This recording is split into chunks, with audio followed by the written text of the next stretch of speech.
हम आप सबको इस वीडियो में हम स्वागत करते हैं। हमें पता नहीं अब कब इस वीडियो को आप देखेंगे, फिर भी कोई बात नहीं, जब भी आप देखते हैं मसीहा की जय हो। Amen. आप अगर परमेश्वर पर विश्वास करते हैं तो बोलिए जय हो मसीहा की। हमारा परमेश्वर जीवित है और वो जी रहा है अभी भी। वो आपको सुनता है, हमको सुनता है जब हम प्रार्थना करते हैं। तो चलिए आज के दिन हम जाके हम आराधना स्तुति करेंगे, परमेश्वर का वचन को सुनेंगे थोड़े समय के लिए। आमीन। तो क्योंकि परमेश्वर वो सच्चा परमेश्वर है और हमें उनका आराधना करनी चाहिए, उनका नाम ऊंचा और ऊंचा ले जाने चाहिए, क्योंकि वो योग्य है, उनका सिवा और कोई नहीं है। आमीन। हमें पता नहीं अब किस परिस्थिति से आप गुजर रहे, लेकिन फिर भी मैं आपको कहना चाहता हूँ कि आप थोड़ी समय के लिए अपने काम को छोड़ दीजिए और इस कार्यक्रम, इस टेलीकास्ट को आप देखिए अंत तक, ताकि आप कुछ पाए जो आपका आत्मिक आदमी के लिए वो कुछ लाभदायक हो। आमीन। तो इस समय को आगे बढ़ाते हुए हम आराधना स्तुति करेंगे। इस समय हम देंगे डॉक्टर फीवन कामती को, वो आराधना और स्तुति में हमें अगुवाई करेंगे। Hallelujah, hallelujah. So we will sing a song of worshiping God just for some time, and we will sing together हो तेरी स्तुति और आराधना। तो हम आराधना स्तुति करेंगे परमेश्वर का थोड़ी से समय के लिए। हम चाहते कि आप सब लोग देखें इसे, क्योंकि हमारा परमेश्वर वो सच्चा है। उस गीत से हम गाएंगे हो तेरी स्तुति और आराधना।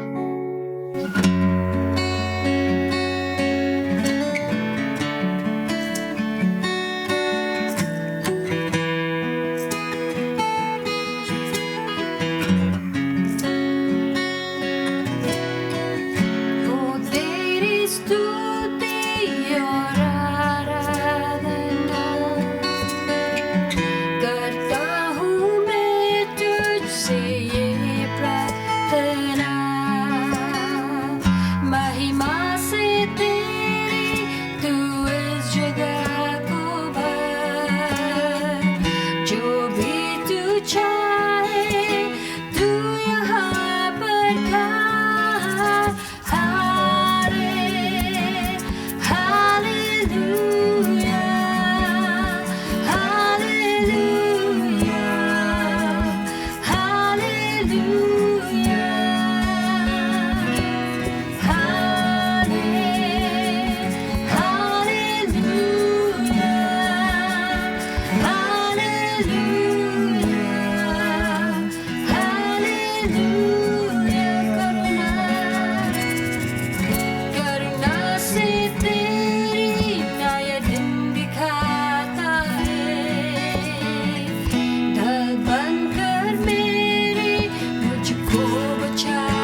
worship you, O God.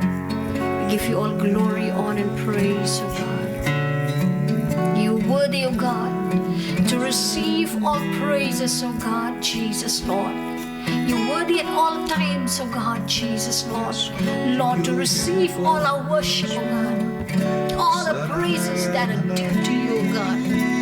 Oh, Yerushante, Yekino Mushente, Kiroyanto Mushente, Musikente, Kirian Rabashante.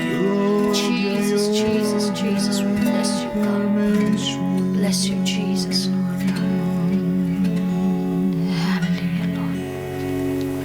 Hallelujah, Lord Jesus. Receive all glory and honor, O God, Almighty Jesus. स्तुति को तू अपना ले परमेश्वर। You're worthy, O God, of all our praises, O God.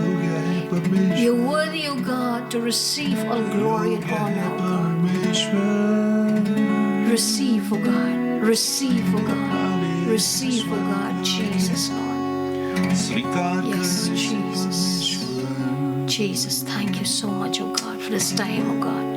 धन्यवाद Yes, Lord. परमेश्वर इस समय के लिए धन्यवाद। Yes, Jesus' name. Amen. आमीन। तो आज के दिन हम देखने चाहते हैं परमेश्वर के वचन से, और वो विशेष है, अंग्रेजी में कहा जाता है staying strong during a crisis, या संकट की समय में मजबूत रहना। हम जो चल रहे हैं, हम जो गुजर रहे हैं भाई बहन, बहुत ही संकट के समय से हम गुजर रहे हैं। हर लोगों के ऊपर दबाव डाला जा रहा है। हर लोगों के ऊपर अनेक जाति, अनेक धर्म के लोग, उनके ऊपर भी दबाव डाला है, और लोग अपने अपने सोच विचार के अनुसार अपनी जिंदगी को चला रहे हैं। उनमें से कोई कोई डर के मारे जी रहे, उनमें से कोई कोई खुशी से जी रहे। फिलहाल एक ईसाई होने के नाते हमें किस तरह से जीना है संकट के समय। एक वचन जो मुझे बहुत ही एक आशीष के कारण बनकर रहा है, एक सवेरे जब मैं प्रार्थना कर रहा था, और वो है नीति वचन 24:10 या प्रोवर्ब्स 24:10।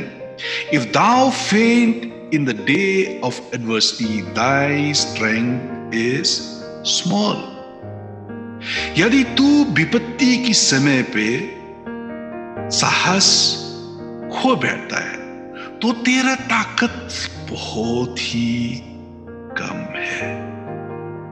और परमेश्वर का वचन सुलेमान के द्वारा, जो एक सबसे अधिक बुद्धिमान राजा था पुराना नियम में, और जिस तरह से हमें पता है, खबर है कि पुराना नियम में लोग दूर दूर जगह से वो आते थे सुलेमान से कुछ सलाह लेने के लिए।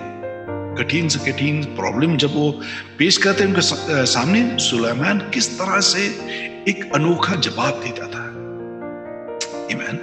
और उनका कहना है नीति वचन 24:10, यदि तू विपत्ति की समय साहस छोड़ दे तो तेरा शक्ति, तेरा समर्थ बहुत ही कम है। आमीन। डोंट गिव अप, मत खो बैठे संकट के समय। संकट के समय मजबूत होते रहे। आगे देखेंगे, हर एक व्यक्ति को सामना करना पड़ता है। कोई भी व्यक्ति इस संकट के समय से दूर नहीं हो सकता। जिस तरह स्त्री को हम देख रहे हैं, वो इतना खोआ हुआ है संकट प्रॉब्लम में, वो सोच रहा है कहां से उनको कौन इनका सहायता करेगा, समस्या, जीवन का समस्या से जो उनको गुजरने पड़ रहा है, कौन इनका सहायता करेगा। आमीन। और संकट की समय साबित करता है कि हम कितना महान है, हम पे कितना दम है, हम पे कितना वो ताकत है सहने के लिए। एक तस्वीर जो मैंने दिखाया इस जगह पे, जैसा कि आप देख रहे हैं, ये रहा एक माउंटेन क्लाइंबर। वो ऊंची से ऊंची पर्वत या पहाड़ से वो चढ़ रहा है, और किस तरह जब वो नजदीक से, जब नीचे से जब वो शुरू किया, उसका कोई मतलब आसान से उच्चार सक रहा था। लेकिन इस समय वो पर्वत की ऊंची स्थान जब पहुंचा, उसका कंसंट्रेशन, उसका वो ताकत हर शरीर में हर एक मसल्स जो है उसका वो उपयोग कर रहा है यहां तक कि अगर वो ठीक से वो ध्यान नहीं दे रहा है, अगर अपनी कान ध्यान इधर उधर हो गया तो इधर से वो जो जहां पे वो पकड़ रहा है उधर से वो गिर पड़ेगा। तो संकट के समय वही समय है जो साबित करता है कि हम पे कितना दम है, हम पे कितना ताकत है। Amen. Adversity comes, causes some men to break, others to break records.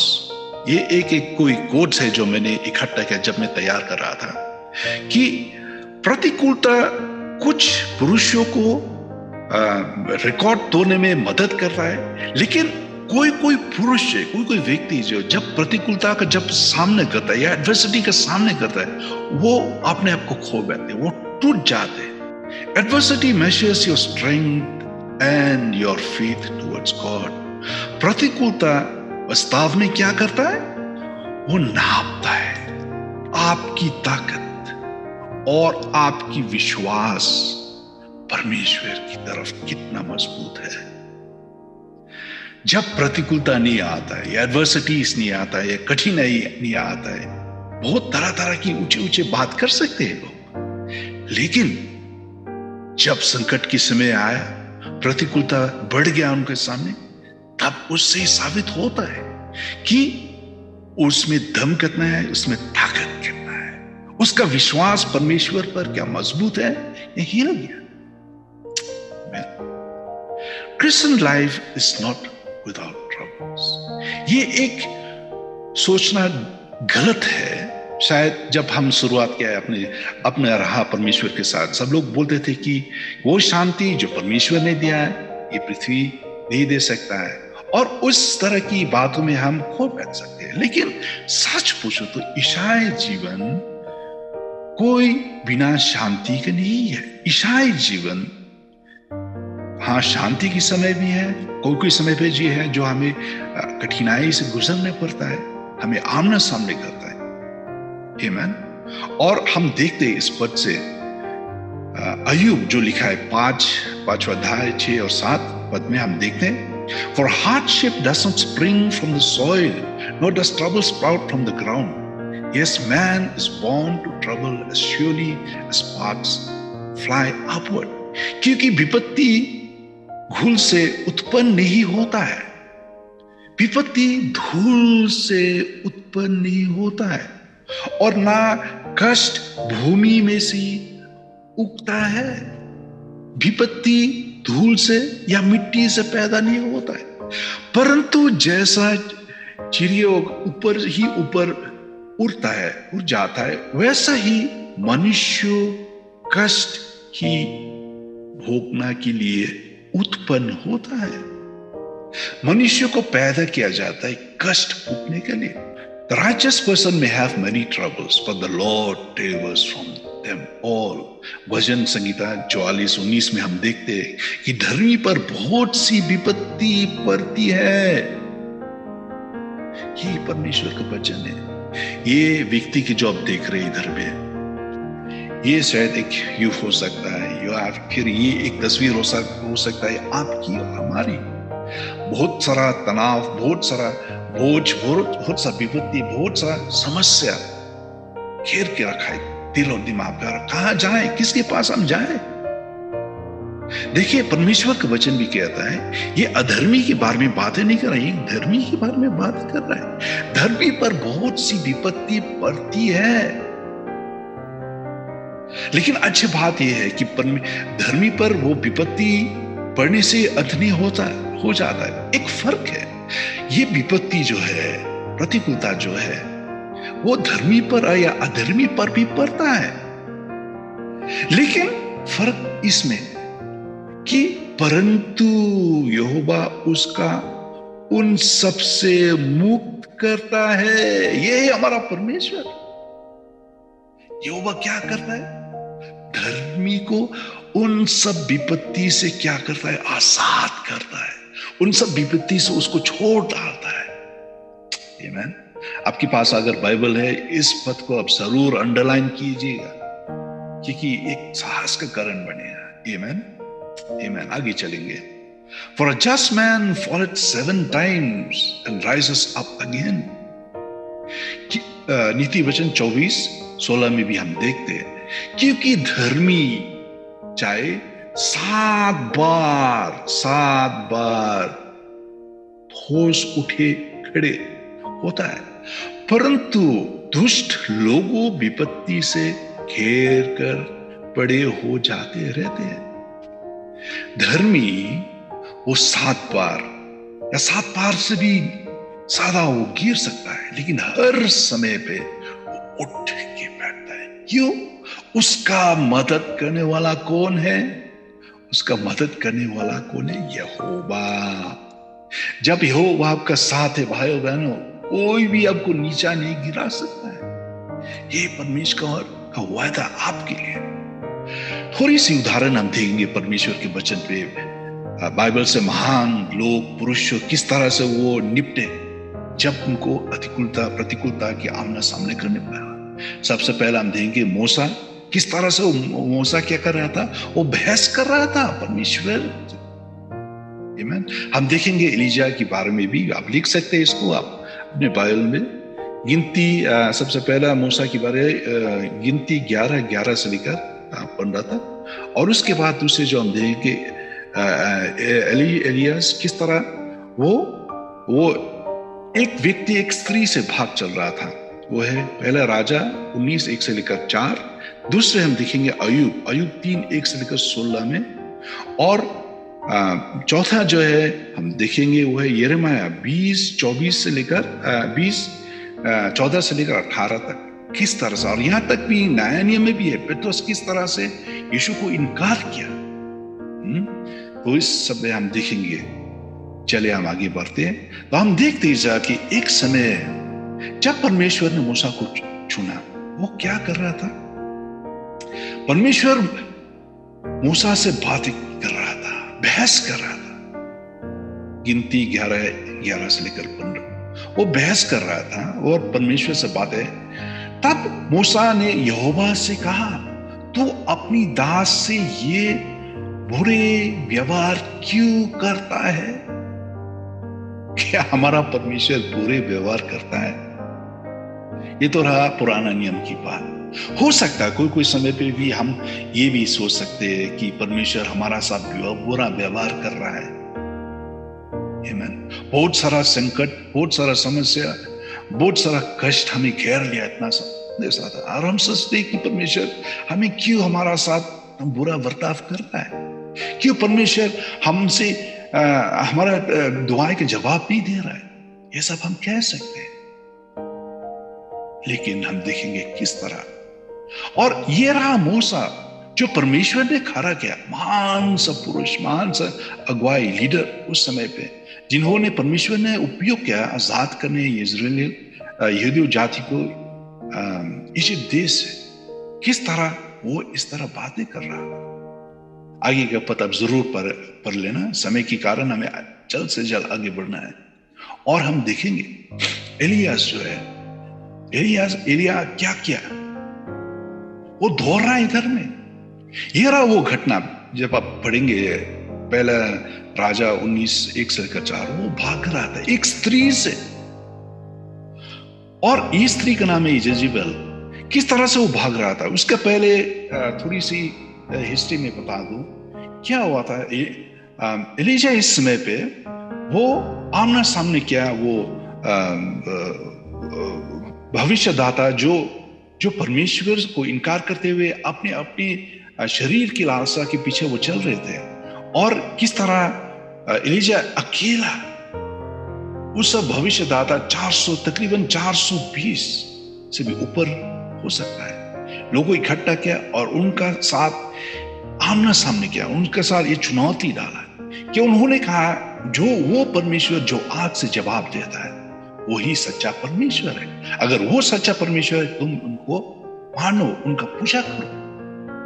और हम देखते इस समय किस तरह जब परमेश्वर उनको एलिजा को उपयोग किया, और बड़ी बड़ी चमत्कारी जब कभी भी पुराना नियम हम नहीं देखते थे, किस तरह से उपयोग किया और किस तरह से वो विजय हुआ। और सब लोग ये जो जाति है वो डर गए और अपने मन फिराया अपने अपने बुरे कामों से शायद, और परमेश्वर के पीछे चलने के लिए राजी है। लेकिन जब ये खबर आया, आप राजा जो था उस समय पे, जब उनका पत्नी के ऊपर ये खबर आया और वो पत्नी एक दूत को भेजा और बोला कि मैं तुम्हारा गर्दन काट के नाश कर दूंगा, तुम्हें मार डालूंगा। और जब ये आवाज, ये खबरें पहुंचा एलियास की कानों पे, वो क्या किया, वो दौड़ते दौड़ते हुए वो भाग गया। क्यों? वो डरा हुआ था। इतना महान सा दास जो परमेश्वर ने उपयोग किया, चमत्कारी से उपयोग किया, फिर भी वो डर के मारे वो भाग गया। एक और महान भविष्यदाता वो यिर्मयाह, और यिर्मयाह ने क्या बोला? यिर्मयाह 20:14 में वो बोला, Cursed be the day in which I was born, let the day not be blessed in which my mother bore me. जैसा कि हमें पता है, खबर है कि ये तो भविष्यदाता किस तरह से परमेश्वर ने उपयोग किया है, किस तरह से इस परमेश्वर ने इनके द्वारा अपनी वचन सुनाया और ये पूरा यहूदी जातियों को छुटकारा दिलाया। लेकिन ये था वो समय जब सब इस्राएल जाति उनका खिलाफ खड़े हुए थे और दूसरे भविष्यदाता जो भी थे उस समय पर उनका खिलाफ खड़े हुए थे, और वो उनके पीछे उनके जीवन को मतलब खत्म कराने के लिए वो राजी हुए थे। और किस तरह वो, क्योंकि संकट से पूरा घेरा हुआ था, कोई उनका साथ देने वाला नहीं था, वो इस तरह वो बोलने लगा कि शापित है वो दिन जब मुझे पैदा किया गया। इससे भला होता कि मेरा मां मुझे पैदा नहीं करता था। संकट इतना घेर गया उसको। और ये है वो एक तस्वीर जो अब आप देख रहे हैं इस जगह पे, किस तरह से अय्यूब का वो पत्नी वो कह रहा था। क्यों? जब अय्यूब के ऊपर जब भयंकर से भयंकर मतलब कठिनाई से उसको गुजरना पड़ा, किस तरह से उसका एक पल में, थोड़ी समय पे किस तरह से पूरा एकदम पूरा तबाह हो गया, उसका घर परिवार तबाह हो गया, अपने बच्चे सब कुछ तबाह हो गया, धन दौलत जो कुछ भी था वो भी एकदम एक पल में खत्म हो गया। और से इतना ही नहीं, लेकिन उसका पूरा शरीर में घाव से भरा हुआ था। और उस समय पे उसका वो पत्नी वो कहने लगा कि तू अब भी तो विश्वास कर रहा है परमेश्वर पर, वो परमेश्वर पर जिसका तू पूजा कर रहा था, क्या वो ही सच्चा परमेश्वर है? तू कब मन फिराएगा और इस परमेश्वर को से तू त्याग करेगा? ये सोच के भी बाहर है। और हम देखते हैं 3 पद में कि वो क्या कहता है कि शापित है वो दिन जब मुझे उत्पन्न किया गया है। भला होता कि मुझे पैदा नहीं किया गया होता। क्यों मुझे सब चीजों से, इन सब समस्या से आमने सामने करने पड़ रहा है? सब जगह पे आप देखो तो खाली कठिनाई है, प्रतिकूलता है, आमीन। और अंधेरा घेरा हुआ है चारों, कोई उजाला को वो देख नहीं रहा। ये रहा वो समय जब कठिनाई पूरा घेर के रखा है उसको। आगे हम देखेंगे, आमीन। और हम देखते हैं पतरस के बारे में, वो महान दास, अपोस्टल, प्रेरित काम में जो हम देखते हैं किस तरह से परमेश्वर उसका उपयोग किया, और यहां तक कि चमत्कारी, कितना सारा चमत्कारी वो कर रहा था। लेकिन किस तरह वो परमेश्वर को इनकार किया। भोर होने की पहले तू मुझे 3 बार इनकार करे। क्यों? पतरस जब वो था, जब परमेश्वर यीशु मसीह पर न्याय किया गया रहा था, तो जब वो सामने था, बस एक स्त्री, दुर्बल सी स्त्री उसका सामने, जब वो बोला क्या तुम मसीह का साथ नहीं था, तो उसको इनकार किया, बोला नहीं तू झूठ बोल रहा है, ये सच नहीं है। कैसा हो सकता है? आमीन। लेकिन हम देखते हैं परमेश्वर के वचन से, जब कठिनाई घेर लेता है, वो सब ताकतवर पुरुष भी अपने विश्वास से घिर जाते और तर पाते। क्यों उनको पैदा किए गए? क्यों उनको आमना सामने करने पर आए? भला होता उसको पैदा नहीं किया जाता था। आमीन। Why does God allow adversity? परमेश्वर प्रतिकूलता को अनुमति क्यों देता है? परमेश्वर प्रतिकूलता या एडवर्सिटी को अनुमति देता है ताकि इनके द्वारा हमारा ताकत, हमारा बल बढ़ते जाए। प्रतिकूलता के समय मान लीजिए एक तरह की बूट कैंप है। मिलिट्री लोग को जब उनको फौज में दाखिल किया जाता है, उनको ट्रेनिंग करवा ट्रेनिंग करने पड़ता है ताकि वो मजबूत हो, वो ताकत से भरा हुआ है, सिर्फ शरीर में नहीं लेकिन मानसिक ओर से भी वो ताकत से भरा हुआ। इसी कारण परमेश्वर भी प्रतिकूलता या संकट के समय उपयोग करता है ताकि हमारा ताकत उन पे मजबूत होते रहे। Faith is not built by prosperity but rather by adversity. हमारा विश्वास है उसको बढ़ाया जाता है जब सब कुछ संतोष है हमारा जीवन से ही नहीं, संतुष्टता से नहीं, लेकिन जब हम गुजरते प्रतिकूलता से ही, तब भी हमारा संबंध परमेश्वर के साथ वो सच्चा बनकर रहता है। Because His purpose in your perfection, you should appreciate difficult times. क्योंकि परमेश्वर हमें इजाजत दे रहा है। जिस तरह परमेश्वर ने शैतान को इजाजत दिया अय्यूब को क्या करने के लिए, भटकाने के लिए, इसी तरह परमेश्वर भी क्या करता है, इजाजत देता है ताकि हम भी प्रतिकूलता सामना करें। क्यों? ताकि हम मजबूत हो जाए। आमीन। चले हम देखेंगे रोमियो 5:3 से लेकर 5। Not only so, but we also glory in our sufferings because we know that sufferings produces perseverance. Perseverance, character, and character, hope. प्रतिकूलता क्या लाता है? सबसे पहले धीरज लाता है। Amen. सबसे पहले क्या लाता है? धीरज। और धीरज से क्या निकालता है? वो है आशा उत्पन्न होता है। धीरज से क्या उत्पन्न होता है? वह आशा। धीरज से खड़ा निकालना और खरे निकालना से आशा उत्पन्न होता है।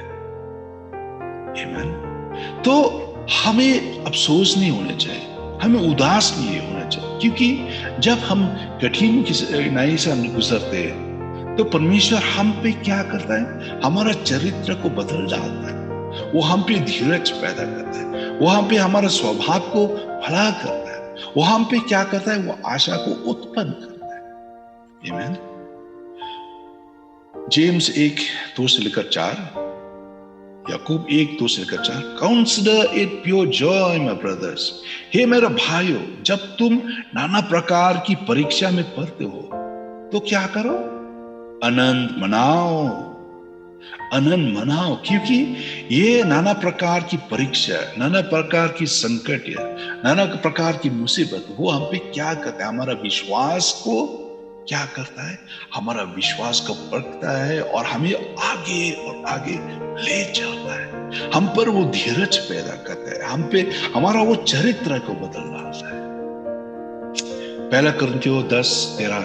Your difficulties does not exceed those of others. हमारा संकट, हमारा समस्या जो है दूसरे से भी बढ़कर नहीं है। कोई भी संकट है जो हम लोगों के जीवन पर जो आता है वो हमारा सहने की बाहर नहीं होता है। और परमेश्वर जो सच्चा है वो तुम्हें समर्थ से बाहर परीक्षा में ना पढ़ने देगा। भाई बहनों, अगर इस पद को हम समझ लिए तो हम पे आशा आनी चाहिए। जो कोई भी समस्या हम पे आता है वो हमारा समर्थ की बाहर नहीं है। समर्थ की बाहर परीक्षा में नहीं डालता है हमारा परमेश्वर। हमारा लिए जरूर एक रास्ता देता है, वरन परीक्षा के साथ निकास भी करने करेगा कि तुम से सको। अंग्रेजी में अच्छा लगता है, but he, when you are tempted, he will also provide a way. जब हम संकट से गुजरते जरूर वो हमारा लिए क्या करता है? एक रास्ता निकाल के आता है ताकि हम बच सकते हैं इन सब चीजों से। हो सकता है आप सोच रहे हैं आप में जो कठिनाई से गुजर रहे हैं, कोविड-19 की दौरान से, लॉकडाउन से बहुत भारी पड़ा है। आमदनी में भारी पड़ रहा है, लेकिन हमें अफसोस नहीं होने चाहिए। भजन संगीता 61:2 में क्या बोलता है? ये दाऊद भी जब वो गुजर रहा था संकट के समय पे, वो परमेश्वर से कहता, जो चट्टान मेरे लिए ऊंचा है उस पर मुझको ले चल। वो चट्टान जो है कौन है भाइयों बहनों? वो चट्टान परमेश्वर है। इस पृथ्वी की दूर किनारों से आप पुकार सकते हैं, आप सोच सकते हैं कि परमेश्वर आपको नहीं सुन रहा है, समस्या बहुत घेर लिया, किस तरह से मैं आजाद हूं। अब परमेश्वर पर पुकारे, आपने आंखों परमेश्वर पर देखिए, क्योंकि वो चट्टान है, वो आपको जरूर आजाद करेगा। आमीन। हो सकता है आप में से कोई जो है आप उदास से बैठे हुए और आप सोच रहे, आप बहुत थके हुए। ये यशायाह की किताब में ये वादा जो है 40:29 से भी हम देख सकते हैं किस तरह से ये यशायाह का है। He gives strength to the weary and to him who lacks might he increases power। वो बल देता है किसको? उनको जो दुर्बल हो गए, जो कमजोर हो गया। हो सकता है अब इस कमजोरी इस संकट के समय से बहुत दबाव डाला गया और आप कमजोर हो गए। क्या हमें क्या उपाय है? परमेश्वर की नजदीक आए, परमेश्वर से उस ताकत को आजमाए, परमेश्वर से उस ताकत को आप खींचे अपनी, क्योंकि वो आपका बल बढ़ाएगा ताकि आप उस समस्या से आप सामना कर सके। आमीन। इब्रानियों 12:1 में क्या था? तो हर एक बोझ, हर एक भरी चीज जो हमें घेर के रखा है, हो सकता है इस संकट के समय कोविड-19 के दौरान हम पे भारी रख गया, चर्च में भी कलीसिया नहीं जा पा रहे, और हो सकता है कोई बुरी आदत जो पहले हम करते थे उस बुरी आदतों में फिर से हम फंस गए।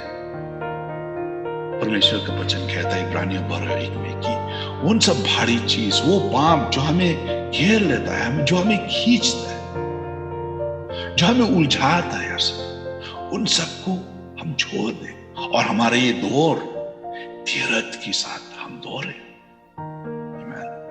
भाइयों बहनों, ये दौर है, जब कोई भी दौड़ता है एक जगह में नहीं रहता है, वो आगे चल निकलता है।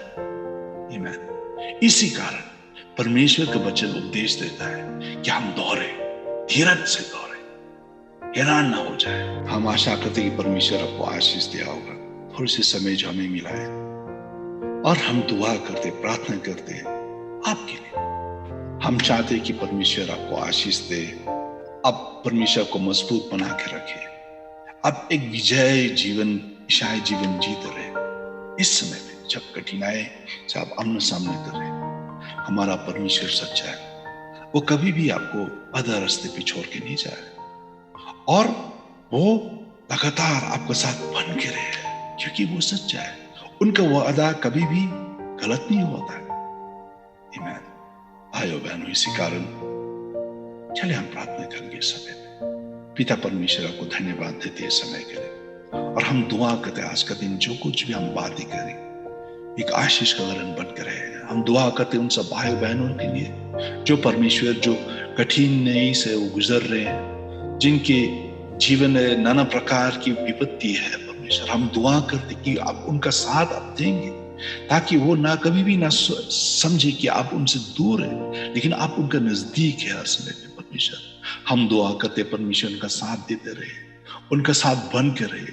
इन सब वादा जो हमने पढ़ा है परमेश्वर, थोड़ी समय पे परमेश्वर उनको उनका आशीष, उनका वो ताकत को जगाए परमेश्वर, ताकि वो समझे और वो जाने कि परमेश्वर आप सच्चा है, आप उनका साथ दे रहे, आप उनसे दूर नहीं है। परमेश्वर, हम दुआ करते परमेश्वर की आपकी साथ की, आपकी दोस्ती, आपकी वो अभिषेक उनका साथ बन के रहे परमेश्वर हर समय। जब इस संकट के समय चल रहा है, हम भी मजबूत से इस संकट के समय को सामना करें, क्योंकि आप हमारा साथ है, और जब आप हमारा साथ है हम कोई भी हरा नहीं सकता है।